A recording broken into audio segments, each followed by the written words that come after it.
Bismillahirrahmanirrahim. Assalamualaikum warahmatullahi wabarakatuh.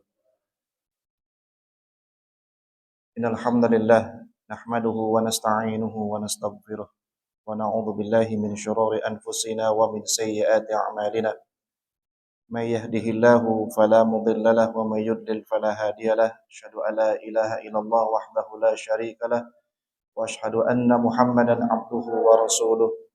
يا أيها الذين آمنوا اتقوا الله حق تقاته ولا تموتن إلا وأنتم مسلمون يا أيها الناس اتقوا ربكم الذي خلقكم من نفس واحدة وخلق منها زوجها وبث منهما رجالا كثيرا ونساء واتقوا الله الذي تساءلون به والأرحام إن الله كان عليكم رقيبا يا أيها الذين آمنوا اتقوا الله وقولوا قولا سديدا يصلح لكم أعمالكم ويغفر لكم ذنوبكم ومن يطع الله ورسوله فقد فاز فوزا عظيما أما بعد فإن أصدق الحديث كتاب الله وخير الهدى هدى محمد صلى الله عليه وسلم وشر الأمور محدثاتها فإن كل محدثة بدعة وكل بدعة ضلالة وكل ضلالة في النار Allahumma fasalli wa sallim ala nabiyil karim wa ala alihi wa sahbihi ajma'in. Ikhwatal Islam, a'azakumullah, para hadirin dan hadirat, ikhwan dan akhwat yang dimuliakan Allah Subhanahu wa taala. Segala puji dan syukur senantiasa dan selalu kita panjatkan kepada Allah Tabaraka wa taala, tentunya dengan segenap qudrah dan iradahnya. Alhamdulillah, kesempatan subuh kali ini kita dapat kembali bertemu di dalam majelis ilmu yang mulia ini, yang tentu sebagaimana kita ketahui majelis ilmu itu adalah raudhatun min riyadil jannah, adalah merupakan taman di antara taman-taman surga. Semoga orang-orang yang senantiasa bergegas diri untuk senantiasa meluangkan waktunya aktif di dalam kajian, di dalam majelis-majelis ilmu, semoga bukan hanya di dunia, insya Allah kita semua kelak akan berkumpul di surganya Allah Subhanahu wa ta'ala. Kita pun senantiasa berdoa kepada Allah Subhanahu wa ta'ala, semoga Allah jadikan ilmu kita ilmu yang bermanfaat. Ilmu yang bermanfaat itu apa? Ilmu yang bisa kita amalkan di atas kehidupan kita sehari-hari. Mulailah dari diri kita, kita ajarkan kepada keluarga kita, kita sampaikan kepada orang lain.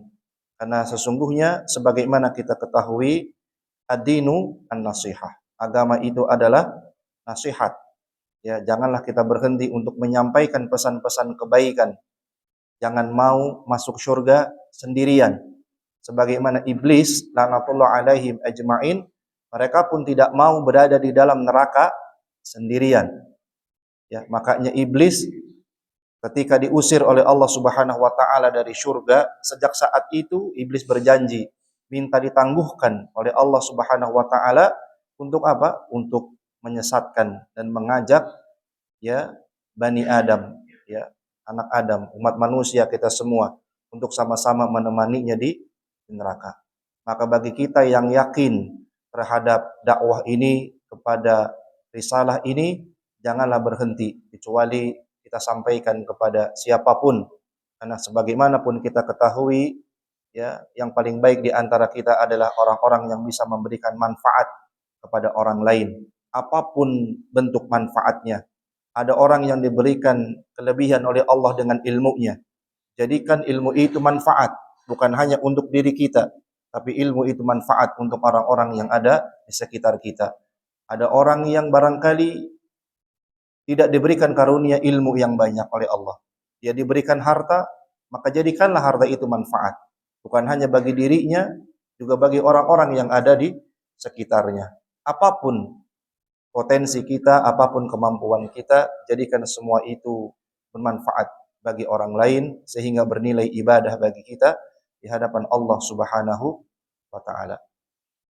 Selanjutnya salawat dan salam tidak lupa selalu dan senantiasa kita sampaikan kepada uswah dan qudwah, suri tauladan terbaik bagi segenap kehidupan orang-orang beriman, ialah Nabi Muhammad sallallahu alaihi wasallam. Semoga salawat dan juga salam tersampaikan kepada ahlal bait, keluarga besar beliau, min azwajihi wa dzurriyyatihi, istri-istri beliau dan anak-anak keturunan beliau, kepada para sahabat dan sahabiah, kepada para tabi'in dan atba'u tabi'in radhiyallahu taala anhum ajma'in, dan juga kepada seluruh kaum muslimin, kepada orang-orang yang selalu istiqamah untuk senantiasa ittiba', mengamalkan, menghidupkan dan memperjuangkan seluruh bahagian sunnah Rasulullah sallallahu alaihi wa ala alihi wasallam di atas hidup dan kehidupan. Tidak usah yang berat-berat dulu, yang ringan-ringan saja dulu. Ya, kita amalkan sedikit demi sedikit, insyaallah tentu akan senantiasa menjadi kebaikan. Makanya tatkala Nabi sallallahu alaihi wasallam ditanya oleh Ummul Mukminin Aisyah radhiyallahu taala anha tentang ahabbul a'mal ilallah, amal perbuatan yang paling disukai dan dicintai oleh Allah Subhanahu wa taala. Kita tahu hadisnya. Nabi menjawab apa? Adwamuha wa in qalla. Amal yang paling disukai, amal yang paling dicintai oleh Allah Ta'ala adalah amal perbuatan yang dilakukan secara dawam. Amal perbuatan yang dilakukan secara kontinu. Amal perbuatan yang dilakukan secara terus-menerus. Walaupun boleh jadi amal perbuatan itu kecil. Tidak usah yang besar-besar dulu, yang kecil-kecil saja. Makanya kadang saya merasa heran dengan orang-orang yang suka gemar melakukan amalan-amalan bid'ah, Pak. Saya tanya sama antum, untuk melakukan, mengamalkan, mengerjakan yang sunnah saja kita mampu semua atau tidak, Pak? Mampu semua atau tidak? Tidak. Sunnah yang diajarkan oleh Nabi SAW banyak atau sedikit? Banyak. Dari mulai melek mata sampai kita merem lagi tidur, berapa banyak contoh sunnah yang diajarkan Nabi SAW? Sudahkah kita kerjakan semua, Pak? Sudahkah kita kerjakan semua? Belum. Baru berapa persen? 20, 30, 40, 50. Wah, saya udah 90, Ustaz. Alhamdulillah kalau udah 90%. Yang sunnah saja banyak. Yang belum tentu semuanya kita kerjakan. Kok ini ada orang melakukan sesuatu yang tidak ada tuntunannya? Aneh orang-orang yang seperti ini menurut saya. Ngapain capek-capek ngerjain sesuatu yang tidak diajarkan, yang tidak dicontohkan oleh Nabi? Untuk mengerjakan yang diajarkan, dicontohkan saja, kita belum tentu mampu semuanya. Kan gitu. Fokus saja sama yang diajarkan, fokus saja sama yang dituntunkan. Ya, jangan mengerjakan sesuatu yang tidak diperintahkan, ya, mengharamkan sesuatu yang tidak diharamkan, menghalalkan sesuatu yang tidak dihalalkan. Ya, banyak orang-orang yang seperti ini. Ya, Masya Allah. Jadi fokus kita saja belajar sunnah sebagaimana para sahabat dulu giat belajar sunnah dan mengamalkannya. Nggak usah yang besar-besar, yang kecil dulu, tapi kita lakukan secara kontinu. Ada orang, Mbak, yang giat bersedekah. Dia mampunya 1000. Dia mampunya 1000. Tapi dia lakukan setiap hari.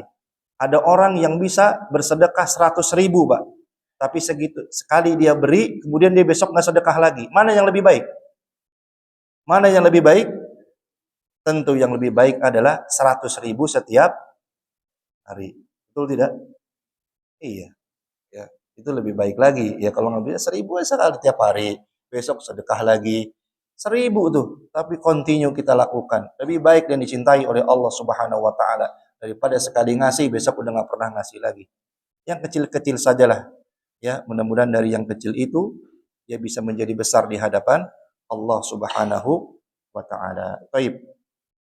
Pelajaran kita hari ini adalah ya dari kitab Aqidatus Salaf wa Ashabul Hadis, tentang akidah para salaf ya dan juga akidahnya para ashabul hadis. Ya, makanya barangkali sering disampaikan dalam kesempatan yang lain oleh para asatidah yang lain ya bahwasannya ahlus sunnah sering disebut juga dengan al-jamaah, sering juga disebut sebagai al-firqatu an-najiyah, sering juga disebut sebagai at-taifah al-mansurah, disebut juga dengan ashabul hadis. Ya, jadi itu sebutan-sebutan yang menuju kepada ya manusia yang sama, pada kelompok manusia yang sama. Ya, ahlus sunnah, mereka orang-orang yang berpegang teguh kepada sunnah. Al-jamaah, yakni kelompok orang yang memang berpegang teguh kepada as-sunnah itu sendiri. Makanya sampai dikatakan ya al-jamaah ma wafaqa 'alal haqqi wa in kunta wahdak. Siapapun orangnya yang berpegang teguh sepakat kepada sunnah walaupun seorang diri saja, kata para ulama, tetap disebut sebagai al-jamaah. Walaupun kalau kita terjemahkan, Pak, jamaah itu apa artinya? Banyak. Kumpulan orang-orang dalam jumlah yang banyak. Tapi sampai dikatakan ma wafaqu 'alal haqqi wa in kunta wahdak, siapapun orang yang tegak di atas sunnah, sepakat di atas sunnah, walaupun dia seorang diri tetap disebut sebagai al-jamaah. Makanya sering digabungkan istilah ini jadi ahlus sunnah wal jamaah. Ya, kadang kalau kita baca catatan-catatan sebahagian orang keliru. Ada yang mengatakan ahlus sunnah wal jamaah adalah satu kelompok yang didirikan oleh Abu Musa al-Ash'ari katanya. Tidak ada nih keterangan yang seperti ini. Ya, tentunya siapapun itu sejak zaman Rasulullah, para sahabat dan berikutnya sampai hari ini, siapapun orangnya baik sendirian ataupun secara kelompok yang besar yang mereka mengikuti sunnah Rasulullah SAW dengan baik, maka mereka disebut sebagai ahlus sunnah wal jamaah. Makanya kemarin nama lainnya juga disebut sebagai al-firqah an-najiyah, kelompok orang-orang yang mendapatkan kesuksesan. Makanya kan antum bahas tuh, ada kajian lain kan, ada ustadz yang membahas secara khusus kitab al-firqah an-najiyah, jalan golongan yang selamat, sering diterjemahkan begitu. Atau disebut juga al-ta'ifah al-mansurah, kelompok yang mendapatkan pertolongan dari Allah. Atau juga kata para ulama, mereka juga sering disebut dengan ashabul hadis. Mereka adalah orang-orang yang senantiasa berinteraksi dengan hadis-hadis Nabi sallallahu alaihi wasallam. Baik. Ya, kembali ke dalam pembahasan kita dari kitab ini. Ya. Kita masuk dulu pada pembahasan riwayat berikut ini. Sami'tu Aba Bakr Muhammad ibnu Abdullah bin Muhammad ibnu Zakaria Asyibani yaqulu sami'tu Yahya ibnu Mansur al-Qadhi yaqul sami'tu Muhammad ibnu Ishaq ibnu Khuzaimah yaqul sami'tu Al-Husain ibnu Harab akha Ahmad ibnu Harab Az-Zahid yaqul ashhadu anna dina Ahmad ibnu Harab alladhi yadinullahu bih annal imana qaulun wa amal yazidu wa yanqus. Ya, sering ada kalimat yang kita dengar dengan kalimat ini, Pak. Walaupun ada yang masih keliru, bahkan ada sebagian, pernah Anda dengar seorang ustadz mengatakan bahwa kalimat al-imanu yazidu wa yanqus katanya adalah hadis Nabi sallallahu alaihi wasallam. Ya, padahal kalau kita telusuri dalam kitab-kitab para ulama, kalimat itu bukan keluar dari siapa? Dari Nabi sallallahu alaihi wasallam. Dikatakan di sini, aku mendengar Abu Bakar Muhammad bin Abdullah bin Muhammad bin Zakaria Asyibani mengatakan, aku mendengar Yahya bin Mansur Al-Qadhi yang mengatakan, aku mendengar Muhammad bin Ishaq bin Khuzaimah mengatakan, aku mendengar Al-Husain ibnu Harab, saudara dari Ahmad ibnu Harab Az-Zahid mengatakan, asyhadu, aku bersaksi bahwa din Ahmad ibnu Harab, agamanya Ahmad ibnu Harab, seorang tabi'in, alladzina yadinullahu bih. Dia mengikuti tegak di atas din, agamanya Allah Subhanahu wa taala. Apa yang dia katakan? Annal imana qaul wa amal.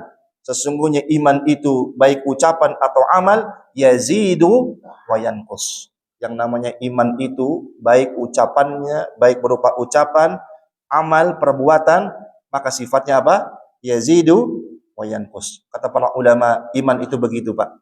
Ya, kadang posisinya dia bertambah, kadang posisinya dia berkurang. Ditambahkan lagi dalam kalimat yang lain, yazidu bit ta'ah wa yanqusu bil maksiyah. Iman itu selalu naik tarafnya, levelnya dengan apa? Ketaatan kepada Allah. Wa yanqusu bil maksiyah, dan iman itu pasti akan berkurang bahkan habis dengan apa? Maksiatan. Ini harus kita yakini, Pak. Ini akidah Ahlussunnah. Ini akidahnya para salaf. Para salaf mengatakan demikian. Ya, bahwa iman seseorang itu yazidu wa yanqus. Satu ketika dia akan naik levelnya, tarafnya, satu ketika dia juga pasti akan turun kualitasnya. Ya, makanya satu keadaan yang paling dikhawatirkan oleh Nabi Shallallahu Alaihi Wasallam yang ditakutkan ya terjadi di kalangan umatnya adalah tatkala ya iman seseorang itu dalam keadaan menurun. Ya, dalam keadaan apa? Dalam keadaan menurun. Ya, makanya banyak-banyaklah kita lakukan ketaatan, banyak-banyaklah kita bergaul dengan orang-orang yang saleh. Tujuannya apa? Dalam rangka menjaga kualitas keimanan kita kepada Allah Subhanahu wa taala. Ya, bukankah begitu Pak yang dijelaskan Nabi? Tidaklah seseorang itu mencuri kecuali hilang imannya. Tidaklah seseorang itu berzina juga kecuali hilang imannya. Semakin banyak orang melakukan kemaksiatan, terkikis, maka kemudian akan habis keimanannya. Ya, jelas. Jadi kalimatnya tadi bahwasannya iman itu qaul wa amal, baik ucapan ataupun amal, yazidu wa yanqus, bertambah dan berkurang. Yazidu bi ta'ah wa yanqusu bil maksiyah. Iman itu bertambah dengan ketaatan kepada Allah. Orang semakin taat semakin tambah imannya.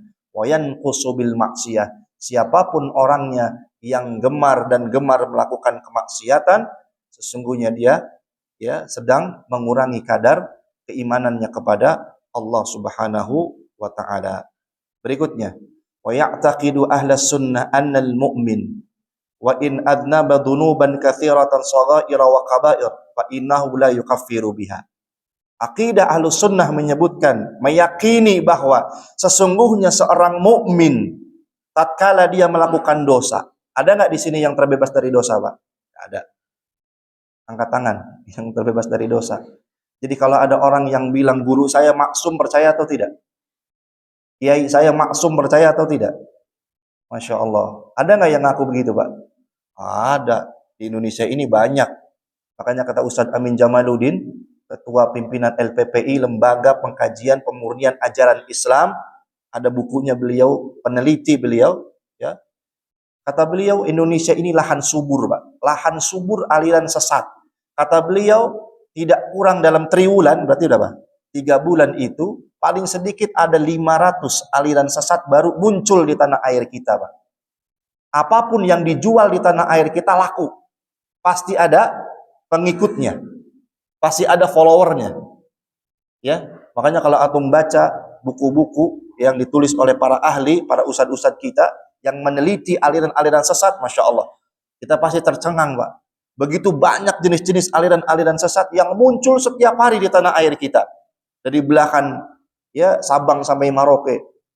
Ya, yang kejawen lah, yang beginilah, yang begitulah. Masya Allah. Ya, banyak gak? Banyak. Ya, dan itu diteliti betul. Ya, Masya Allah. Ya, saking banyaknya ya aliran sesat di Indonesia ini luar biasa. Kadang orang yang baru mau belajar agama, baru hijrah, bingung masuk kelompok yang mana katanya. Ya, saya pernah bertemu orang, dulunya dia cerita sama anak, ya memang begajulan lah, ya hammer, ya macam-macam lah, sudah judi dan seterusnya. Ya, akhirnya dapat hidayah, mau belajar Islam. Tapi apa yang terjadi? Ketemu guru dan ustadz yang salah. Saya tanya, apa yang diajarkan ustadz itu? Kata dia, saya diajarkan suruh tawaf katanya, keliling di batu Quran yang ada di Banten sana. Katanya bisa mengampunkan dosa-dosa saya dan derajatnya sama dengan saya tawaf di mana? Di Ka'bah katanya. Nah, ini satu contoh, Pak, yang pernah saya temui, dan contoh-contoh yang lainnya. Banyak, Pak, aliran-aliran begitu yang ada di tanah air kita. Ya, kembali. Bahwasannya keyakinan Ahlus Sunnah, sesungguhnya setiap mukmin itu pasti ya kita melakukan dosa. Wa in adnaba dzunuban katsirah. Bahkan ada yang juga berbuat dosa dengan dosa yang banyak. Shaghaira wa kabaira. Baik dosa-dosa yang kecil atau dosa-dosa yang besar. Dosa yang kecil mengampunkannya bagaimana, Pak? Menghapus dosa yang kecil bagaimana? Fastaghfirullah. Ya, fastaghfirullah. Ya, dalam Al-Qur'an pun juga disebutkan, fastaghfiru lidzunubihim. Kata Allah, banyaklah kalian beristighfar atas dosa-dosa kalian. Yang dimaksud kata para ulama adalah dosa-dosa kecil. Enggak sengaja tiba-tiba ngomongin temannya. Ya, tiba-tiba temannya lewat, oh sendalnya begitu, cuma ngomong begitu, Pak. Jadi dosa enggak tuh? Dosa. Masya Allah. Ya, gampang lisan ini berdosa kepada Allah. Komentarin orang sedikit jadi dosa. Mata kita melihat dikit, jadi dosa. Ya walaupun kategorinya dosa-dosa kecil. Cara menghilangkannya fastaghfirullah. Banyaklah beristighfar kepada Allah Subhanahu wa taala. Masya Allah, kita tahulah dalam kajian-kajian bagaimana ya dahsyatnya kalimat istighfar. Dan sebaik-baik kalimat istighfar disebutkan oleh Nabi adalah sayyidul istighfar. Tahu nggak sayyidul istighfar? Allahumma anta rabbi la ilaha illa anta khalaqtani dan seterusnya. Hafal atau tidak? Belum? PR. Hafalin. Pertemuan besok saya tes satu-satu. Ya, udah kayak anak sekolah. Sayyidul istighfar. Banyak istighfar. Nabi SAW mengatakan, inni la astaghfirullah fil yaumi atamarrah. Kata Nabi SAW, sesungguhnya tidaklah aku beristighfar kepada Allah fil yaum. Satu hari, satu malam. Mi'ata marrah. Mi'ah berapa? Mi'ah berapa? 100. Nabi SAW tidaklah kurang istighfar kepada Allah sehari. Tidaklah kurang dari berapa? 100 kali. Nabi maksum tidak, Pak? Nabi diampuni tidak dosanya yang lalu dan akan datang?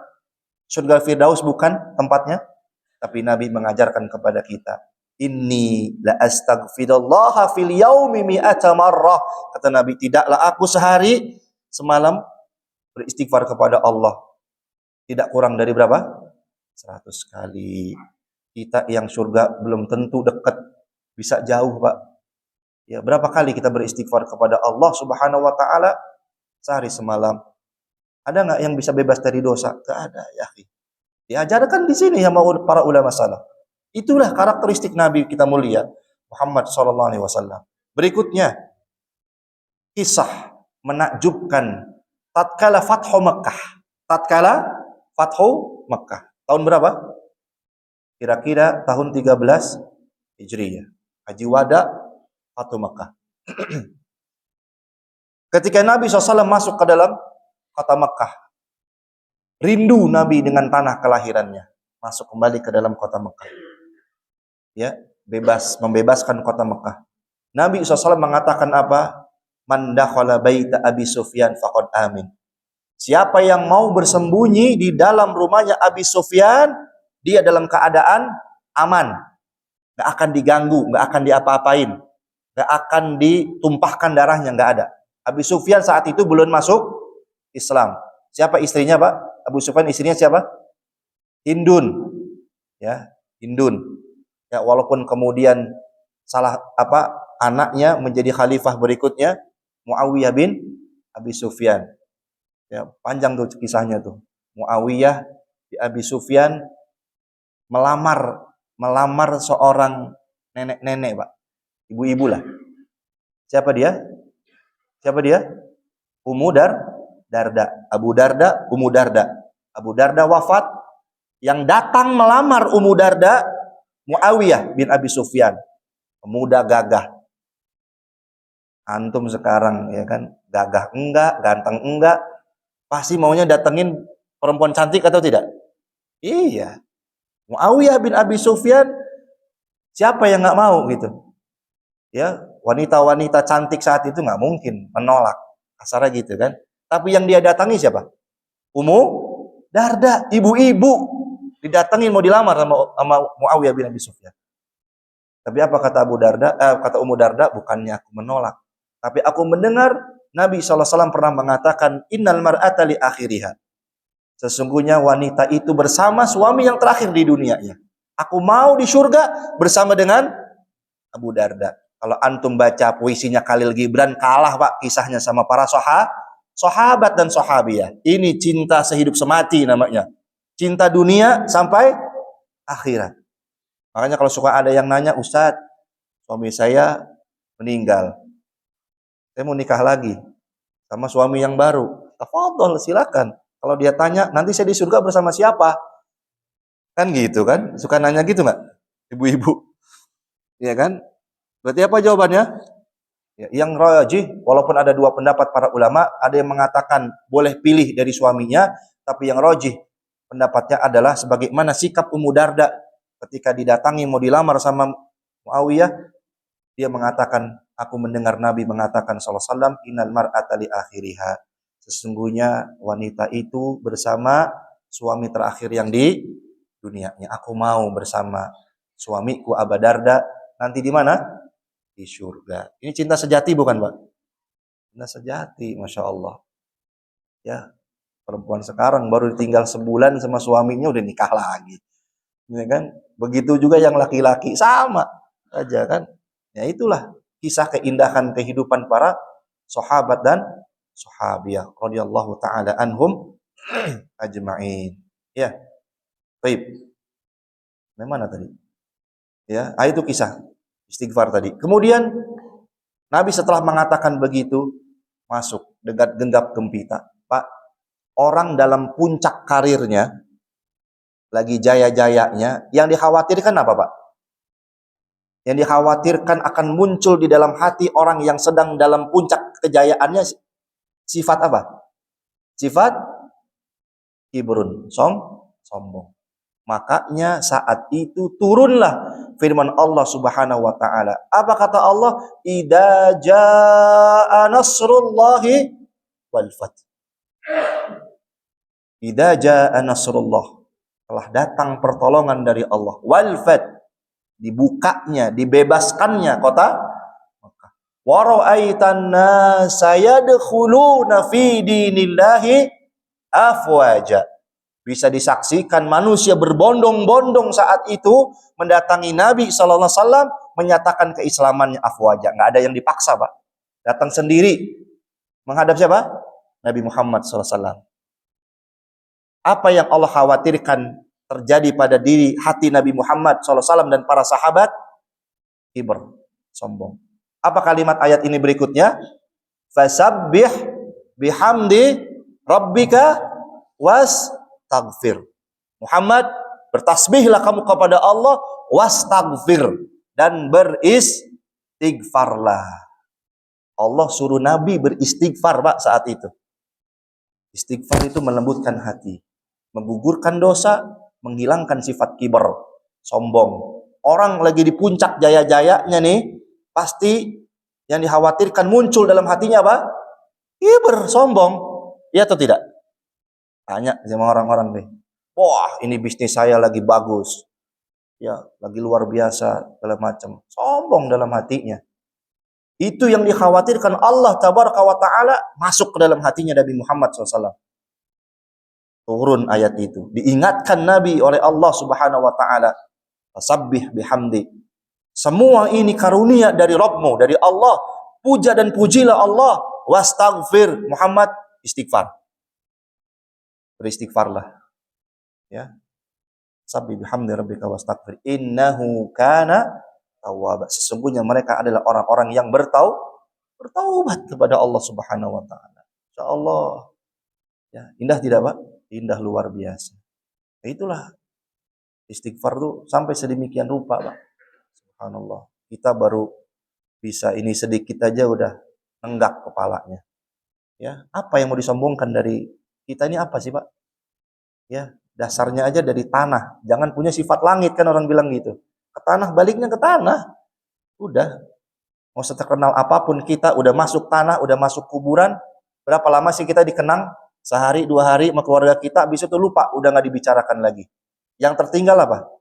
Kan kata Nabi, jenazah itu dibawa ke makam, ya, diikuti oleh 2, ya, keluarganya dan 3, keluarganya, hartanya dan amalnya. Ya, kemudian yang 2 pulang, keluarganya dan hartanya pulang. Apa yang tinggal? Amalnya. Tinggal amalnya aja yang nemenin. Pulang semuanya ninggalin kita. Ya, fasabbih bihamdi rabbika wastaghfir innahu kana tawwaba. Ya, sesungguhnya kalian adalah termasuk orang-orang yang bertaubat, kata Allah Subhanahu wa Ta'ala. Kembali lagi. Ya, enggak ada, kata para ulama akidah Ahlussunnah menyatakan jelas, ya, seorang mukmin sekalipun berdosa. Ya, bahkan ada yang berdosa dengan dosa yang banyak, yang kecil ataupun yang besar. Yang kecil dihapus dengan istighfar. Dosa-dosa yang besar dihilangkan dengan bertaubat, dengan taubatan nasuha kepada Allah. Walaupun ada dosa-dosa besar kabair, yang lain juga ada potensi kena hudud, hukuman, ya kena hukuman secara syar'i, seperti orang mencuri dan potong tangan, orang berzina kemudian dirajam dan lain sebagainya. Ya ada pembahasan tersendiri. Fa innahu la yukaffiru biha.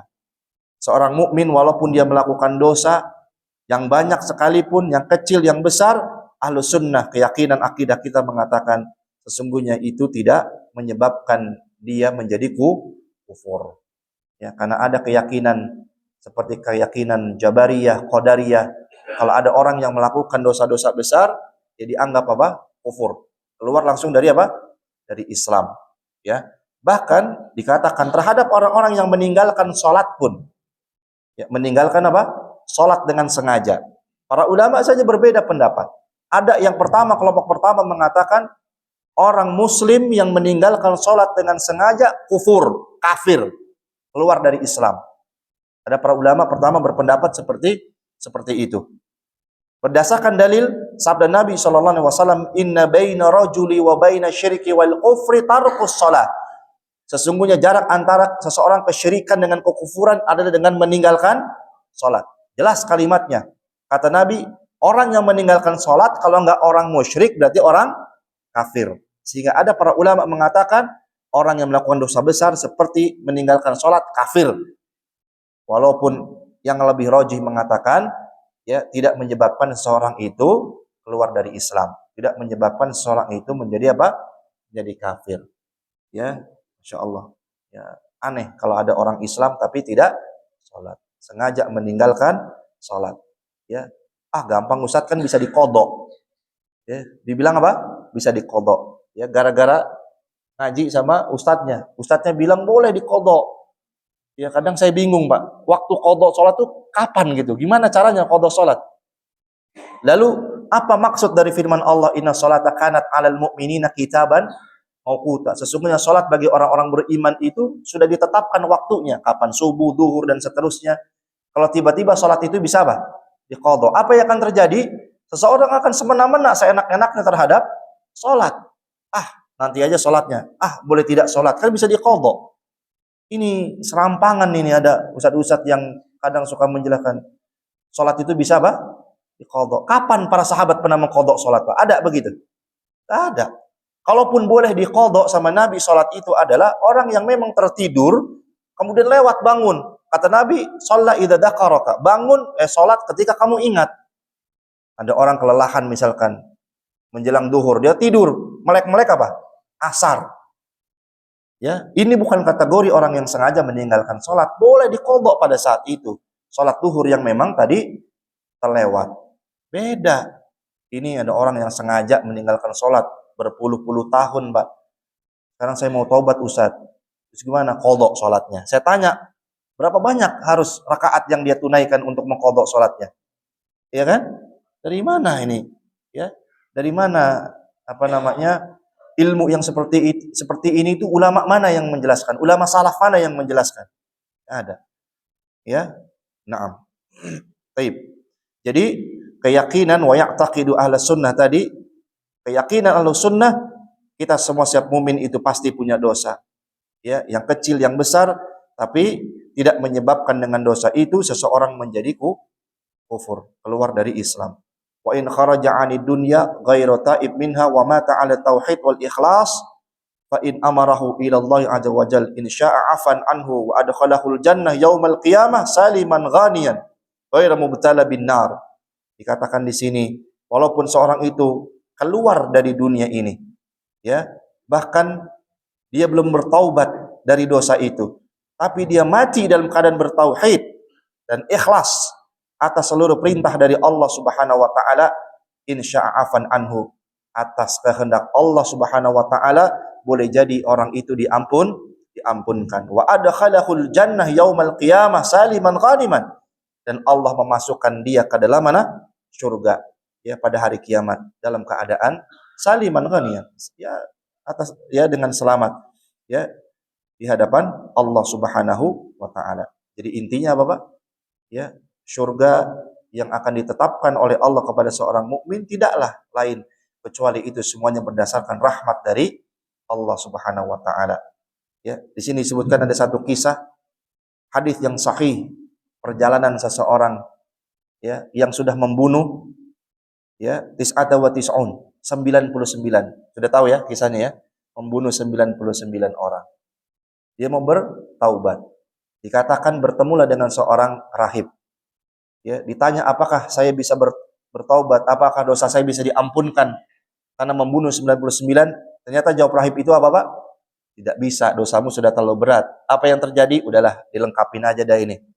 Dibunuh juga menjadi 100 orang dia bunuh. Dia berjalan lagi, bertemulah dengan seorang yang soleh. Dia tanya, apakah dosa saya bisa diampunkan? Allah Maha Rahman, Maha Rahim. Allahu Ghafurur Rahim. Allah Maha Pengampun atas segala dosa-dosa. Ya, dosamu akan diampunkan oleh Allah jika kamu bertaubat dengan taubat yang benar. Pergilah ke satu tempat itu. Di sana orang-orang banyak yang menuntut ilmu. Dalam perjalanan ternyata meninggal dunia. Sampai dikatakan dalam hadis itu malaikat itu berdebat, Pak. Malaikat apa? Berdebat tentang keadaan orang ini. Bagaimana jadinya ini? Ya, sampai akhirnya diceritakan oleh Nabi SAW, diukurlah jarak. Ternyata jaraknya lebih dekat kepada tempat yang dia tuju untuk bertaubat kepada Allah atas rahmat dari Allah Tabaraka wa Ta'ala, sehingga orang ini ditetapkan berada di mana? Dalam surga. Ya, jadi artinya apa yang kata Islam? Jangan pernah merasa hebat terhadap amal kita yang sudah banyak. Kita merasa amal kita sudah bagus dan seterusnya. Ya, semua itu atas ketetapan dari Allah Subhanahu wa Ta'ala. Ya, yang punya surga Allah, yang punya neraka juga Allah Subhanahu wa Ta'ala.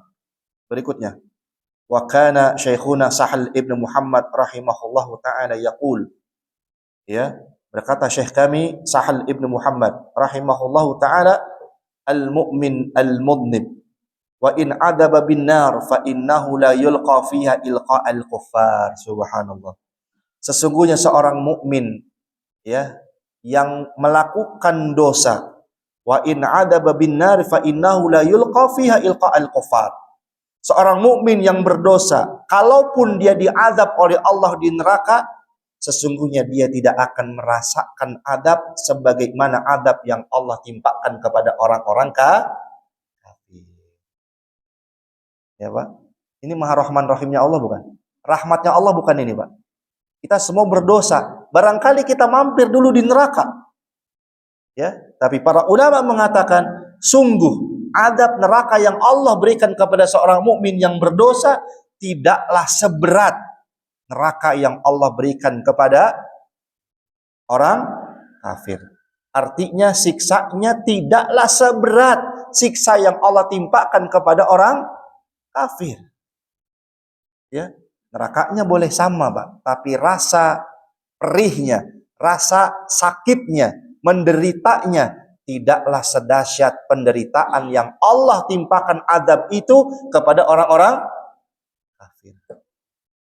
Subhanallah. Beruntung tidak jadi seorang mukmin, Pak. Insyaallah. Ya. Diceburin ke neraka saja, ya. Tidaklah sakitnya, deritanya, nestapanya seperti derita dan nestapanya orang-orang kafir. Ya.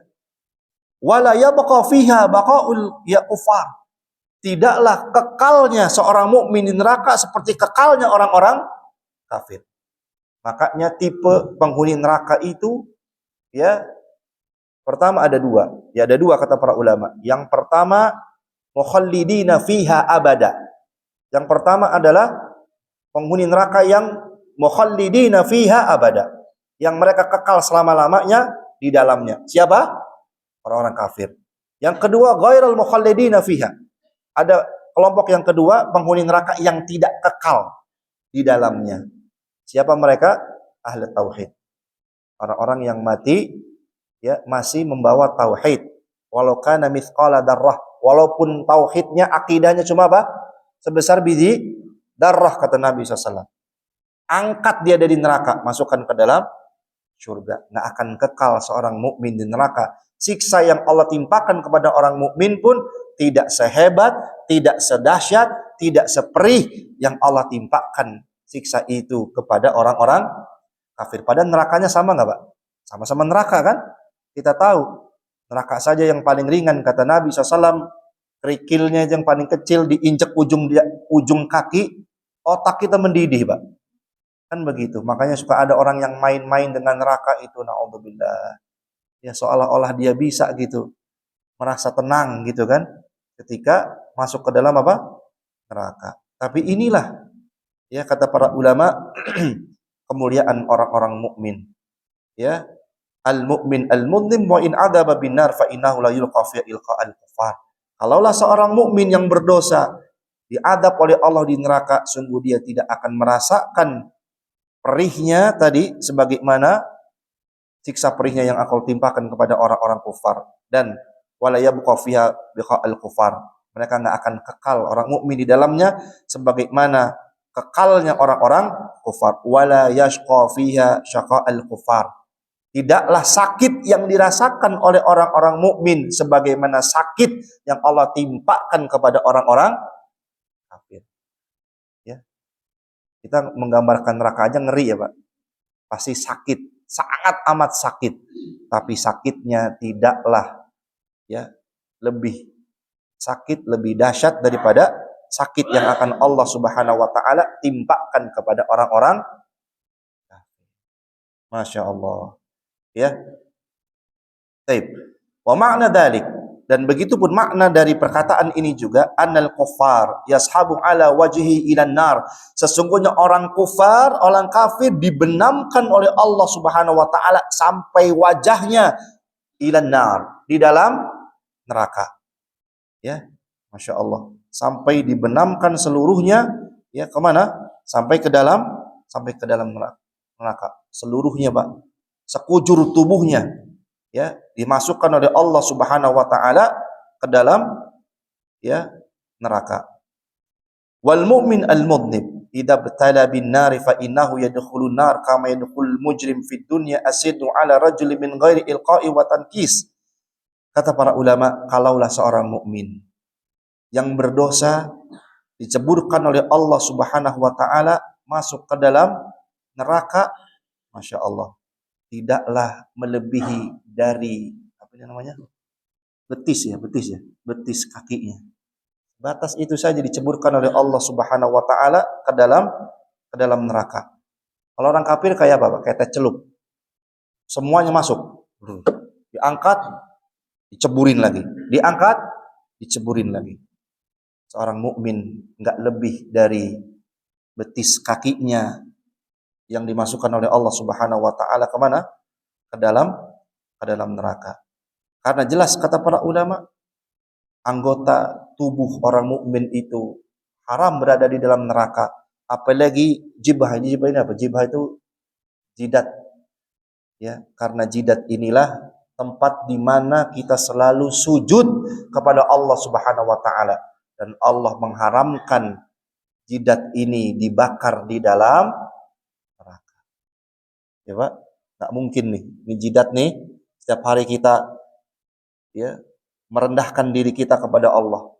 Ya, Pak, kalau kepala sudah sampai sejajar dengan kaki, berarti sudah apa, Pak? Rendah serendah rendahnya. Makanya enggak boleh ada orang sujud kepada makhluk enggak boleh, haram.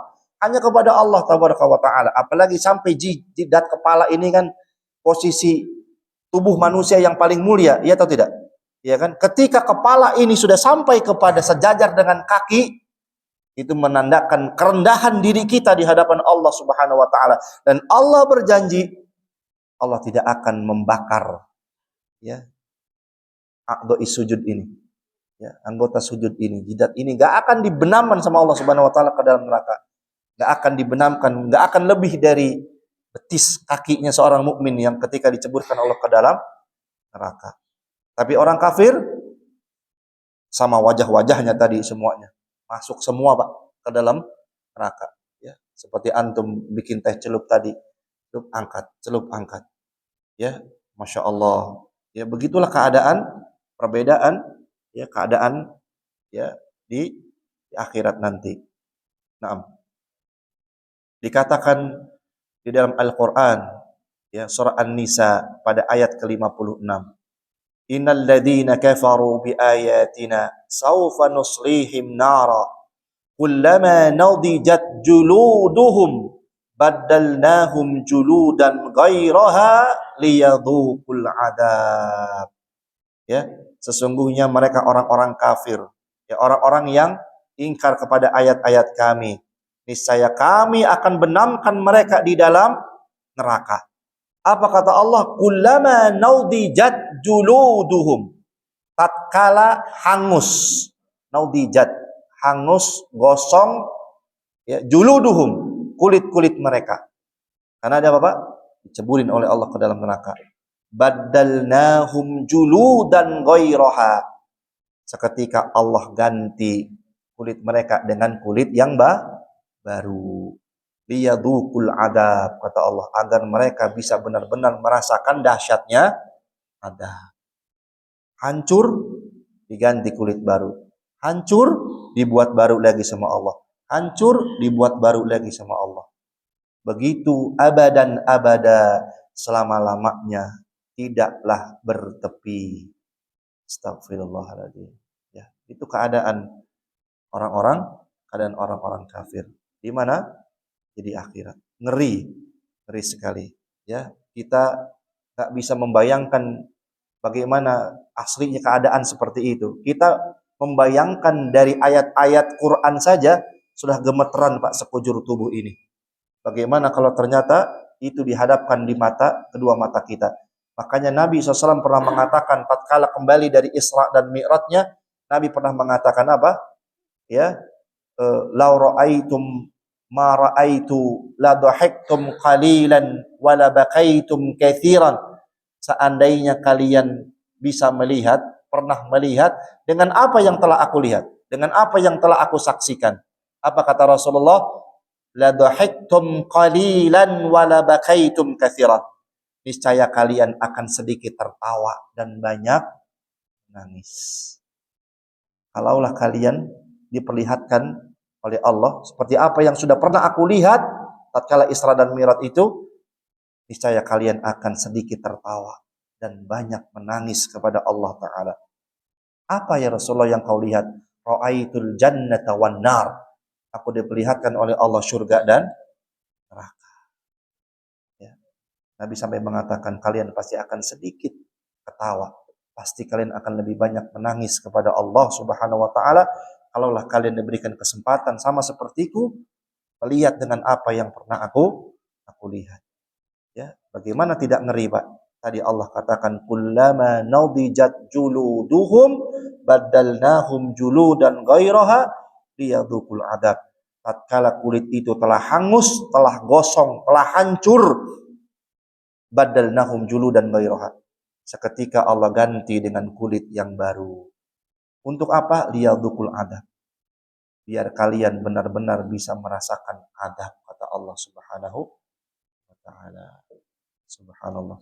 Wa ammal mu'minuna fala talfahu wujuhahumun nar wa la takhriqu a'dha'us sujudi minhum id haramallahu 'alan nar a'dha'u sujudihi. Terakhir, dan sesungguhnya orang-orang mukmin, orang-orang beriman, ya, tidaklah akan dibenamkan wajah-wajah mereka ke dalam neraka. Ya, dan juga tidak akan tersentuh anggota-anggota sujud mereka. Idharamallah, sungguh Allah mengharamkan 'alan nar, atas neraka, a'dha'i sujudihi, anggota-anggota sujud mereka. Jelas, Pak. Nabi mengatakan demikian. Ya, diharamkan kata ya Allah Subhanahu wa Ta'ala kepada neraka, a'dha'i sujudihi, anggota sujud. Gak mungkin disentuh oleh neraka. Siapa yang berjanji, Pak? Allah Subhanahu wa Ta'ala. Makanya tadi cuma sampai mana, Pak, diceburinnya? Betis, kaki nih. Ya, makanya dalam hadis yang lain kan begitu. Ada yang lagi diceburin, kata Nabi, jemput. Ya, afwan. Mereka minta sama Allah. Ya Allah, saudara saya lagi di neraka. Kata Allah, ya udah jemput. Disuruh jemput. Ya. Akhriju man araftu minhum, kata Allah. Ambil dan jemput orang-orang yang kamu kenal dari saudaramu tuh yang lagi neraka. Pas sampai neraka, ya, kata Nabi, ada yang sudah terbakar sampai betisnya. Ya sesuai dengan riwayat ini. Sampai betisnya saja. Ya, paling tinggi dalam riwayat yang lain sampai lutut, Pak. Paling tinggi sampai mana? Lutut. Ya. Terus Allah izinkan orang beriman untuk menjemput saudaranya. Dikeluarkan dari mana? Neraka. Dibawa ya oleh orang-orang mukmin ke mana? Ke surga. Kalau boleh saya minta dengan sangat, Pak, ya, hafalkan wajah saya nih. Hafal sudah wajah saya. Nanti begitu di akhirat saya lagi diceburin sama Allah di neraka, jangan pura-pura nggak kenal, Pak. Bisa begitu, Pak? Jangan pura-pura nggak kenal. Saya minta tolong saya. Antum lewat, tak kenal ya, Pak. Tak kenal saya. Nah, saya minta tolong banget nih, Pak. Minta tolong sekali. Ya. Jadi, kalau nanti antum temui saya sedang di neraka, dibakar sama Allah, tolong selamatkan saya. Ini syafaat bukan? Syafaat bukan? Syafaat. Kita ini bisa saling kasih syafaat, Pak, semuanya. Ya, makanya lihat saudara kita, kenali kawan kita, sesama mukmin. Ya, di dunia saling tolong menolong, di akhirat pun juga kita saling membantu. Ya, hanya orang-orang beriman yang bisa saling tolong menolong, mengeluarkan dari neraka. Dikasih kebebasan sama Allah, jemput kata Allah. Dalam hadis jelas, dalam hadis qudsi. Jemput. Ambil saudaramu yang di neraka, jemput keluar, bawa ke surga. Bawa ke surga. Dalam ujung hadis itu kata Nabi, ya, sebutkan kata Allah juga dalam hadis tersebut, jemput juga yang paling kecil di antara mereka yang walaupun di hatinya cuma ada sebesar biji darah tuh, iman. Ya. Masih diangkat, disuruh sama Allah, dipindahkan ke mana? Surga. Yang penting syaratnya tadi, at-tauhid wal ikhlas. Matinya dengan tauhid, dengan ikhlas beribadah kepada Allah Subhanahu wa taala. Jangan dekati sedikit pun perbuatan syirik kepada Allah Subhanahu wa taala. Itu aja modalnya, Pak. Itu saja modalnya. Tauhid kepada Allah. Ya. Baik. Jadi jelas ya. Jadi sekali lagi terakhir tadi, seorang mukmin tidak akan dibenamkan wajahnya di neraka, diharamkan anggota sujud itu masuk ke dalam neraka sampai dikatakan idharamallahu 'alan nar. Allah telah mengharamkan kepada neraka a'dha'i sujudihi, anggota-anggota sujud dari orang-orang yang beriman. Subhanallah. Barakallahu fikum. Udah bel ya. Udah waktu syuruk. Insyaallah kita sambung lagi pada pertemuan yang berikutnya. Jazakumullahu khairan wa ahsanal jazaa. Subhanakallahumma bihamdika asyhadu an la ilaha illa anta astaghfiruka wa atubu ilaik. Assalamualaikum warahmatullahi wabarakatuh.